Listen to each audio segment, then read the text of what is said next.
Bonjour à tous, bienvenue dans Parlons Matière, l'émission qui met en lumière les savoir-faire. Aujourd'hui, nous accueillons Sophie Chenel, gérante de la société Procédés Chenel, architecture de papier. Bonjour Sophie. Bonjour Christophe. C'est quoi l'architecture de papier? L'architecture de papier, c'est la réalisation de décors en papier. On construit en fait des tas de choses, des plafonds, des cloisons, des grands luminaires. Et c'est aussi la recherche et développement de structures de papier en fait. On crée des papiers.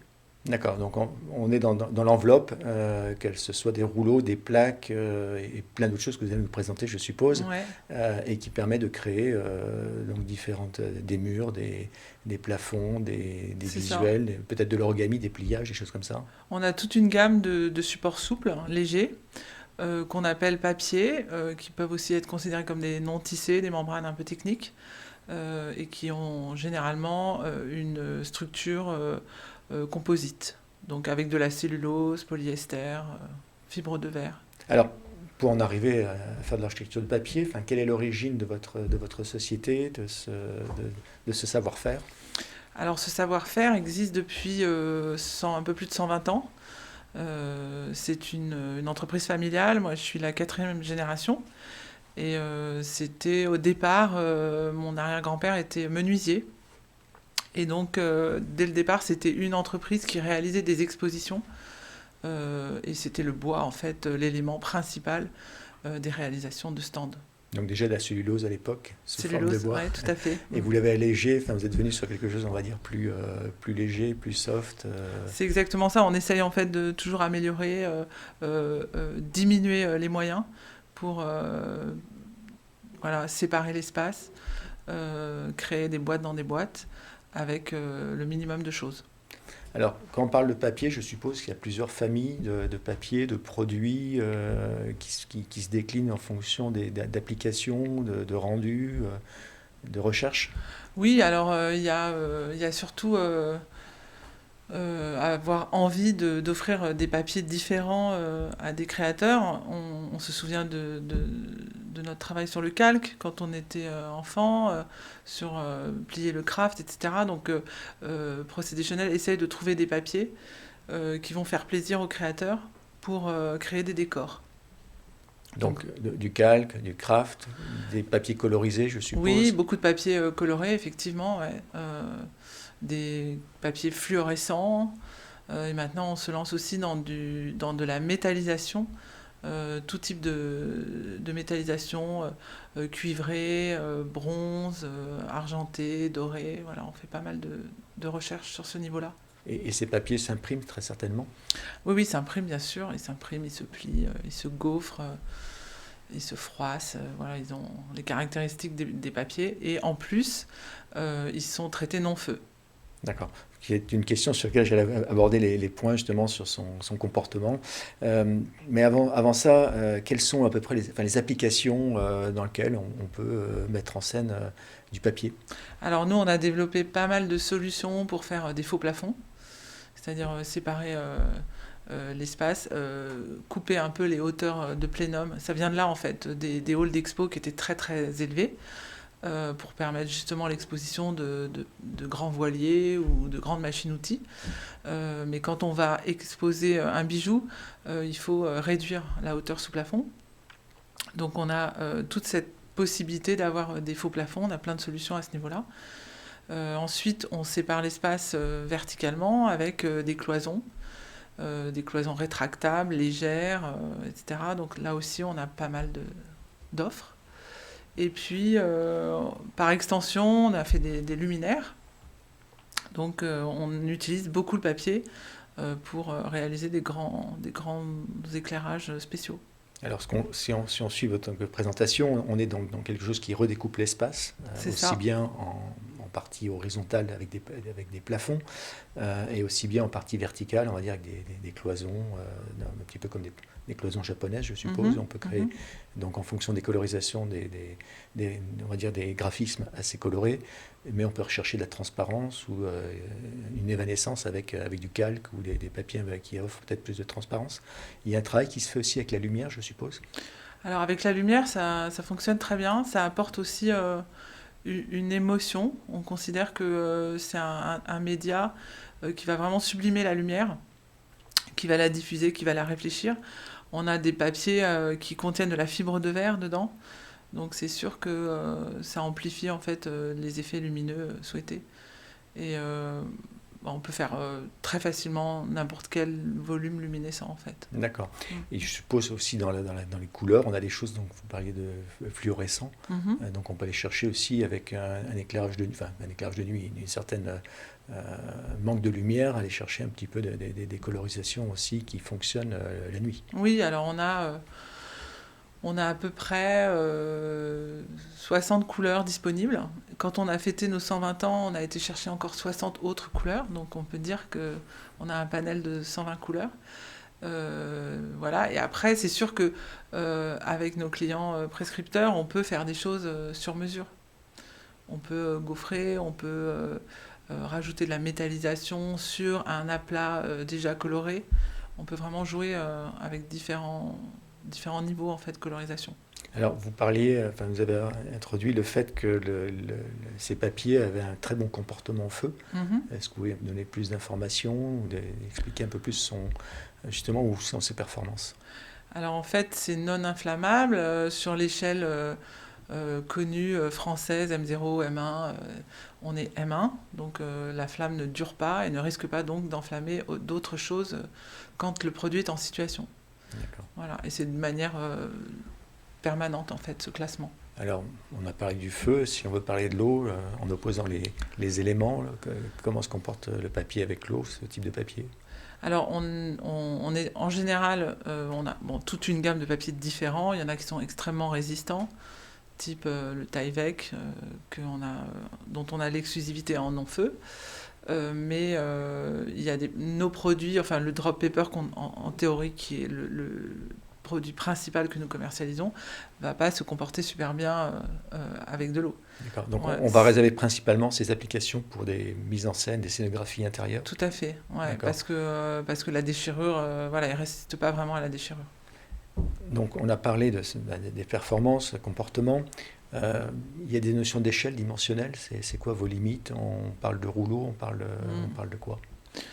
En fait, on n'a pas vraiment de limite d'une extrémité à l'autre. On peut offrir un petit origami comme ça pour une vitrine et réaliser 50 000 m² de plafond dans une exposition. Donc c'est assez le grand écart en fait. D'accord, donc vous êtes dans le petit présentoir jusqu'à une échelle d'un grand hall. Voilà.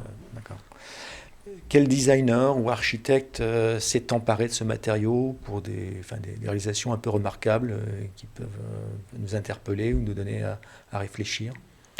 On a des agences célèbres avec qui on travaille. L'agence AREB, par exemple. On réalise des faux plafonds dans des halls.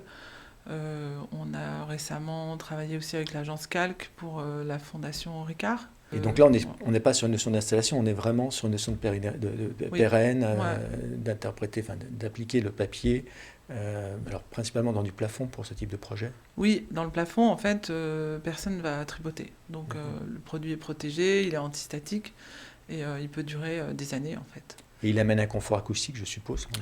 Il amène une petite amélioration, mais c'est pas des performances énorme, mais il amène un confort acoustique. C'est plus sa combinaison ou son relief qui va amener quelque chose. Tout à fait. Et puis le fait d'en mettre beaucoup ou moins.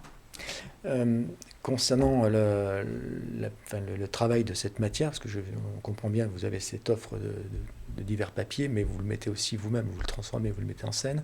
Votre personnel, c'est quoi le parcours pour travailler, transformer ce papier? Alors, du fait que ce soit une entreprise quand même familiale, il y a beaucoup de gens qui sont arrivés il y a longtemps, qui se sont aussi formés sur le tas, parce qu'il n'y a pas vraiment d'école sur notre spécialité de transformation du papier. Mais maintenant, de plus en plus, on recrute des jeunes diplômés d'écoles de design. Et parce qu'il faut aussi piloter des machines, il faut aussi comprendre les projets et essayer de les réaliser. Donc c'est assez manuel. Et du coup, bon, la technique de découpe, etc., ça fait appel à la maîtrise de logiciels qu'on apprend dans les écoles de design. D'accord. Et vous avez un classement, je crois, vous êtes entreprise du patrimoine vivant. Oui, on est entreprise du patrimoine vivant. En quelle année vous avez eu ce label? Je sais plus trop, Donc, je crois de que c'est en nombreuses années. 2019 ou un truc comme ça. D'accord, donc il Ouais. met vraiment en scène le fait qu'il y a une transformation, il y a un vrai savoir-faire. Oui, il y a une transformation, un savoir-faire, et surtout aussi un métier de répondre à ce cahier des charges, de rapidité, d'efficacité, de sécurité, parce qu'on est vraiment, on a des contraintes de sécurité à faire du décor dans les lieux recevant du public. Et La sécurité, principalement, se liée à des risques d'incendie, risque à d'incendie la et tenue des enfumages, des enfumages. et effectivement la tenue sur le long terme. D'accord. Mhm. Je suppose, enfin, au-delà des mains, des logiciels, il y a des machines spécifiques pour travailler ces papiers. C'est quel type de machine on utilise? Alors aujourd'hui, on utilise des machines de découpe numérique. Donc on a, nous, deux machines comme ça, de grande largeur, qui vont répondre en fait à des logiciels Illustrator. Mais on a aussi beaucoup de machines maison qu'on a fait fabriquer uniquement pour nous. Notamment des machines qui vont faire du converting, qui vont transformer des gros jumbo en petites bobines. Et aussi, on a créé notre machine pour faire du nid d'abeille. Donc, c'est des machines qui répondent à un cahier des charges tout à fait unique, tout à fait spécifique. Donc le nid d'abeille, donc on commence à assembler, on va dire, des feuilles de papier entre elles avec des points de collage ou de soudure. Enfin, Voilà, en fait, on fait un millefeuille de papier. Et on peut d'ailleurs faire ça soi-même très facilement. On prend une feuille de papier et on fait des lignes parallèles de colle. On remet notre feuille de papier, on remet des lignes, etc. Et à la fin, quand vous déployez ce dispositif, ça vous fait un nid d'abeille et ça permet en fait d'être très solide à la donc compression. on devient structurant. On devient structurant. Et Tout à donc fait. l'application avec ce papier qui devient structurant, on fait quoi par exemple? Ah ben ça, c'est inouï parce que ça nous ouvre des perspectives énormes. On fait, on superpose ces éléments qui résistent énormément à la compression. Donc on peut construire des murailles en fait. Bon, ça reste du papier intérieur et décoratif, mais on peut avoir quand même une contrainte supérieure. Donc il devient structurel, c'est-à-dire qu'on n'a pas besoin d'un cadre pour le tendre. Pas besoin de cadre. Il devient autoportant, il devient... Ouais, tout à fait. D'accord. On fait du mobilier avec ça par exemple? Du mobilier, oui, oui, bien sûr. On fait du mobilier. On fait aussi des faux plafonds. Donc ça va être des nappes plus épaisses qui vont vous permettre d'être très masquantes tout en étant perméables aux fumées. D'accord. Et Et d'augmenter aussi les portées à ce moment-là, très certainement. Ah ben on peut faire un plafond d'un hall d'exposition entier. Un hall, c'est 25 000 mètres carrés. D'accord. Et donc on a quoi? On a des câbles qui vont passer dans Oui. tout ça. On est obligé de mettre un petit maillage de câbles. Oui, un petit maillage de câbles fin et puis des reprises verticales un peu plus fortes. D'accord. Ce qui veut dire que quand vous transportez cet élément-là, il est compacté. Oui, Et tout à puis fait. vous l'expansez. Ouais, tout à fait. Vous assurez aussi donc entre l'étude, la transformation et l'installation.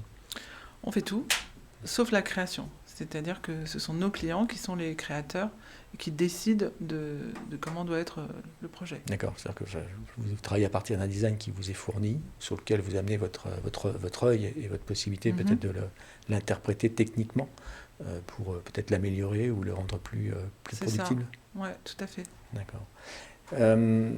Ces matériaux, enfin le papier, donc on est issu de la cellulose principalement. La fin de vie, c'est quoi? L'impact sur l'environnement, c'est quoi? Alors la fin de vie, c'est un problème. Dès lors que nous, on commande un composite, cellulose, fibre de verre, polyester, on ne sait pas, avec nos moyens d'atelier, on ne sait pas dissocier ces fibres. Donc on a trouvé des solutions. Et on a beaucoup cherché et on a lancé pas mal d'appels à projets avec des designers pour qu'ils nous aident aussi à réfléchir dans le bon sens. Et donc on est passé de fausses bonnes idées à aujourd'hui un résultat qui est plutôt pas mal. Et donc on va créer un nouveau matériau qui s'appelle le drop cake.